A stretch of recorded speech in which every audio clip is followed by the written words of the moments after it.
Okay, எல்லாருக்கும் வணக்கம். இன்னைக்கு நம்ம பார்க்க போற மூவி ரிவ்யூன்னு வேணாம், இந்தியன் 2 படத்தை சுற்றி இருக்கிற கான்ட்ரவர்சிஸ், அதில் இருக்கிற என்னோட ஒப்பீனியன்.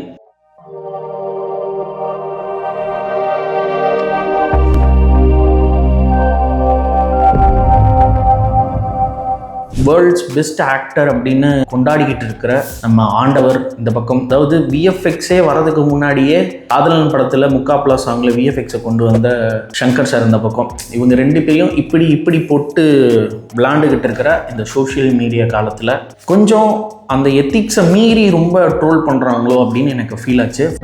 படத்தில் பிரியா பவானி சங்கர் நடிச்சிருக்காங்க.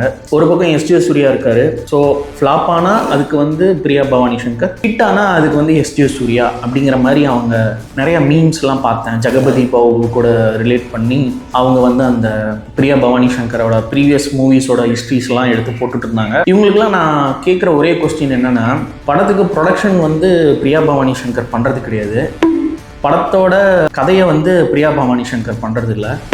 ஸோ எந்த ஒரு இதுலேயுமே இல்லாத ஒரு ஃபீமேல் ஆர்டிஸ்டை எதுக்காக இப்படி போட்டு அடிக்கிறீங்கன்னு எனக்கு புரியல. ரெண்டாவது, அது நம்ம ஊர் பொண்ணு, அவங்க போட்டு சம்மட்டி அடிக்கிறீங்க அவங்கள. இதுக்கு முன்னாடி அவங்க மான்ஸ்டர் பண்ணியிருக்காங்க, மெய்யாதமான் பண்ணியிருக்கிறாங்க, விக்டிம்னு சொல்லி ஒரு வெப் சீரிஸ் பண்ணியிருக்காங்க, அப்புறம் ஓமான பெண்ணு அந்த படம் பண்ணியிருக்காங்க, தெலுங்குல ஒரு படம் பண்ணியிருக்காங்க. இதெல்லாமே ஹிட்டு தானே. அப்போ அதை பற்றி ஏன் யாரும் பேச மாட்டீங்க? அப்போ ஹிட் ஆச்சுன்னா அவங்க ராசி, ஹிட்டாக இல்லைன்னா அவங்க அன்லக்கியா?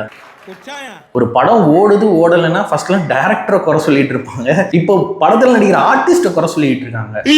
2017 அனௌன்ஸ்மெண்ட் வந்த படத்துக்கு 2024 அவங்கள திட்டுறதுல என்ன பிரயோஜனம் இருக்குன்னு எனக்கு புரியல. அடுத்து இந்த படத்துக்கும் அதித்தி சங்கருக்கும் சம்பந்தமே கிடையாது.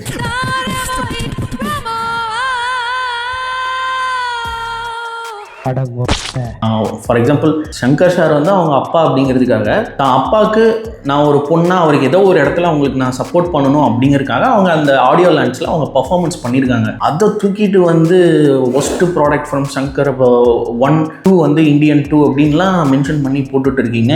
இது ஏன் இவ்வளோ வன்மம்? படம் நல்லா இருக்கு, நல்லா இல்லைன்னா அதோட முடிச்சிடணும். அதித்தி சங்கர்ல ஆரம்பிச்சு பிரியா பவானி சங்கர்கிட்ட ஆரம்பிச்சுட்டு பாபி சிம்மாட்ட போய், இல்லை எனக்கு புரியல ஒரு விஷயம். இப்படி நீங்க படத்துல நடிச்ச எல்லா காஸ்டையும் ரோல் பண்ணணும் செய்யணும்னா, இந்த ரெப்யூட்டட் இன்ஃப்ளூயன்சர்ஸ், மீம் பேஜஸ், இந்த மீம்ஸ் போடுறவங்க எல்லாம் நீங்க சொல்லுங்க. இப்ப இந்தியன் 2 அனௌன்ஸ்மெண்ட் வருதுன்னா டைரக்ஷன் யார் பண்ணணும், ப்ரொடக்ஷன் யார் பண்ணணும், ஹீரோ யார் பண்ணணும் அப்படி நீங்க ஒரு லிஸ்ட் அமைச்சு நீங்க அந்த ப்ரொடக்ஷன் டீமுக்கு அப்ரோச் பண்ணி நீங்க அப்படி ஒரு கேஸ்ட் ரெடி பண்ண முடியுமா? கிட்டத்தட்ட 2017 இருந்து 2024 இந்த படம் ரிலீஸ் வரைக்கும் எவ்வளோ வருஷம், இதுல எத்தனை பேர் ஸ்டண்ட்மேன்ஸ் எல்லாம் இறந்துருக்காங்க, எவ்வளோ கான்ட்ரவர்சிஸ் அந்த படம் பார்த்துட்டு வந்துருக்குது. ஸோ அதெல்லாம் பேசிக்காக தெரியலன்னா கூட பரவாயில்ல, இந்த மீம்ஸை ஃபாலோ பண்ணுறவங்க எல்லாருக்குமே இது தெரியும். அவங்களே இந்த மாதிரி போட்டு அடி நடிச்சா என்ன பண்ண முடியும் சொல்லுங்க? இது ரொம்ப எனக்கு தப்பாக பட்டுச்சு. நம்ம ஊர் ஆடியன்ஸஸ் ஒரு நல்ல கண்டென்ட்டை அப்ரிஷியேட் பண்ணுவாங்க, நல்லா இல்லைன்னா அது கலாச்சி தள்ளுவாங்க, அது செகண்டரி. பட் அது படத்துக்குள்ளே இருக்கிற கண்டென்ட்டை வச்சு தான் அவங்க கலாச்சி சொல்லுவாங்க. ஃபார் எக்ஸாம்பிள், அஞ்சான் படம் எடுத்துக்கோங்க, அந்த படத்தில் இருக்கிற சீனை வச்சே அந்த படத்தை கலாய்ப்பாங்க. சுறா எடுத்துக்கோங்க, அந்த படத்தில் என்ன கண்டென்ட் இருக்கோ அதை வச்சு தான் கலாய்ச்சிட்டு இருந்தாங்க. படத்துக்கு என்ன ரிலேட்டடா இருக்கோ அதை வச்சு கலாய்ச்சிக்கிட்டு இருந்தது பத்தாம, இப்ப பர்சனலா ஒரு ஆர்டிஸ்டா நீங்க செலெக்ஷன் பண்ணி நடிக்க வச்சாலே அவங்க ராசி இல்ல, அது இல்ல, இது இல்லைன்னு சொன்னீங்கன்னா அதுக்கு என்ன பண்ண முடியும்? இதெல்லாம் ரொம்ப தப்பா இருக்கு. இப்ப இதனாலதான் தமிழ் ஹீரோயின்ஸ் டைரக்டா ஜம்பிங் டு தெலுங்கு இண்டஸ்ட்ரீஸ். இப்படிதான் கீர்த்தி சுரேஷை வச்சு சீன் செஞ்சோம். அவங்க தெலுங்குல இப்ப one of the leading star. அவங்க ரஷ்மிகா மந்தனாவை அடி நடிச்சாங்க, கிரிஞ்சு அது இதுன்னு சொல்லி அவங்க தெலுங்குலேருந்து இப்போ நார்த்துக்கு போயிட்டாங்க. நார்த்தில் அவங்க டாப்பஸ்ட் ஹீரோயின். இப்போ அவங்க படமாக விமர்சனம் பண்ணுங்க, படத்தில் இருக்கிற விஷயத்தை விமர்சனம் பண்ணுங்க. பர்சனலாக அட்டாக் பண்ணிங்கன்னா அது கரெக்டாக இருக்காதுல்ல. அது ஒரு ஹெல்த்தியான ஒரு டிஜிட்டல் மீடியம்குள்ளே அது இருக்காது. இதெல்லாம் ஓகே. இப்போ படம் பற்றி நம்ம பேசலாம். படத்தில் எனக்கு தெரிஞ்ச ஒரே ஃப்ளா என்னென்னா, ஒரு பாயிண்ட்டுக்கு மேலே சங்கர் சாரால் இதை கேரி அவுட் பண்ண முடியல அப்படிங்கிறத எனக்கு ஃபீல் ஆச்சு. ஃபார் எக்ஸாம்பிள், இந்த வறுமக்கலை பண்ணுறத அவ்வளோ டீட்டெயிலாக ஒவ்வொரு டைம் அதை சொல்லி காட்டுறதே சேச்சுரேட் ஆயிடுச்சு. டுவர்ட்ஸ் த எண்டில் வந்து ஒரு லென்த்தி ஃபைட் சீக்வன்சஸ் இருக்கு. அது என்கேஜிங்காகவும் இருந்தாலும் இப்போ இருக்கிற ஆடியன்ஸ்க்கு வந்து அது கனெக்ட் ஆகலை. ஸோ இதுதான் நான் வந்து படத்தில் பார்த்த மைனஸஸ். ஏன்னா கமலஹாசன் சார் வந்து அவ்வளோ ஹார்ட் ஒர்க் போட்டு படத்தில் நடிச்சிருக்காரு. பறக்கணுமா பறக்கிறேன், குதிக்கணுமா குதிக்கிறேன்னு அவர் எல்லா வேலையுமே பண்ணியிருக்காரு. ப்ராஸ்தட்டிக் மேக்கப்பில் ஆரம்பித்த அந்த மிஸ்டேக்ஸஸ் வந்து டுவர்ட்ஸ் எண்டு வரைக்குமே அது கேரி ஆன் ஆயிடுச்சு. ஸோ சம்டைம்ஸ் இதெல்லாம் நடக்கிறது தான். ஏன்னா நிறைய அவங்க வருஷம் ட்ராவல் பண்ண அந்த மூவி எந்த ஃபுட்டேஜுமே கரெக்டாக அந்த அவுட்புட்டை கொடுக்கும் நம்ம எக்ஸ்பெக்ட் பண்ண முடியாது. அவுடேட்டடாக சில சீக்வன்சஸ் இருந்திருக்கும், கரண்ட்டில் அந்த சினாரியோவே மாறி இருக்கும். ஸோ அப்படி இருக்கும்போது நம்ம அதெல்லாம் வந்து ப்ரெடிக்ட் பண்ணி நம்ம அதெல்லாம் ஒன்றுமே பண்ண முடியாது. சரி, ஓகே, இந்தியன் 3 வந்து நம்ம எக்ஸ்பெக்ட் பண்ணுவோம். அது என்ன பண்ண போகிறாங்கன்னு தெரியல, பார்ப்போம். இவங்க இவ்வளோ போட்டு அடிக்கிற அளவுக்கு அந்த படம் வந்து அவ்வளோ மொக்க கிடையாது. ஏன்னா இதுக்கு முன்னாடி ஒரு 1000 crores இப்போ கலெக்ஷன்லாம் போஸ்ட் போட்டுட்டு இருக்கிற ஒரு படம் வந்து நான் கோயம்புத்தூர் எபிக் ஸ்க்ரீனில் அந்த படத்தை பார்க்குறேன்.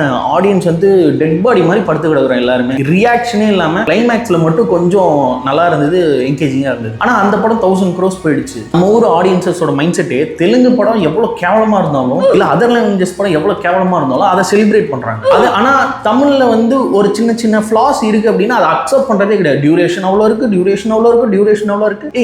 அதுக்கு முன்னாடி வந்த படத்துக்குமே கிட்டத்தட்ட 3 மணி நேரம் 1 நிமிஷம் தான் டியூரேஷன். அதெல்லாம் உங்களுக்கு தெரியல. ஸோ இதெல்லாம் வந்து இவங்க ஒரு விஷயம்னு சொல்றதே நமக்கு வந்து ஏத்துக்கவே முடியல. இது வந்து ஒரு ஹெல்த்தியான கல்ச்சரே கிடையாது. இதை வந்து நம்ம கொஞ்சம் ஸ்டாப் பண்ணியே ஆகணும். ஸ்டாப் பண்ணலன்னா இது எல்லாருக்குமே இஷ்யூ ஆகும். நாளை பின்ன யாரு நம்ம காஸ்ட் பண்ணணும், யாரை வந்து நம்ம நடிக்க வைக்கணும் அப்படிங்கிறதையே இங்க இருக்கிற ஒரு மீன் சொசைட்டி தான் வந்து அதை டிசிஷன் எடுக்குது. அப்படின்னா அதுல என்ன கிரியேட்டிவ் ஸ்பேசஸ் இருக்கு சொல்லுங்க?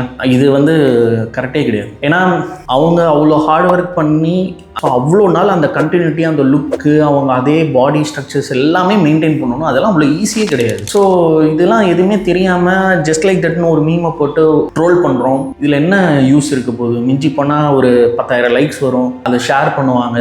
அதனால என்ன உங்களுக்கு கிடைக்க போகுது? இது இப்போ இந்த இஷ்யூ வந்து வேற யாருக்குனாலும் அந்த படத்தை கலாய்க்கிறியா, கண்டென்ட்டுக்குள்ளே ஏதாவது நீங்கள் கலாய்க்கிறீங்க, அதை மீமாக வைக்கிறீங்க, அதை மீன் மெட்டீரியல் ஆக்குறீங்கன்னா அது ஹெல்த்தி. படத்தில் நடித்தவங்களை வச்சு கலாய்க்கிறதுலாம் பர்சனல் அட்டாக் மாதிரி தான் எனக்கு தெரியுது. அது ஹெல்த்தியாக ட்ரோல் பண்ணலாம், ஹெல்த்தியாக மீன் போட்டால் நல்லாயிருக்கும். பர்சனல் அட்டாக்ஸ் வேணாம் அப்படின்னா சின்னதாக ஒரு ரிக்வெஸ்ட், அவ்வளோதான். ஓகே, நன்றி, வணக்கம்.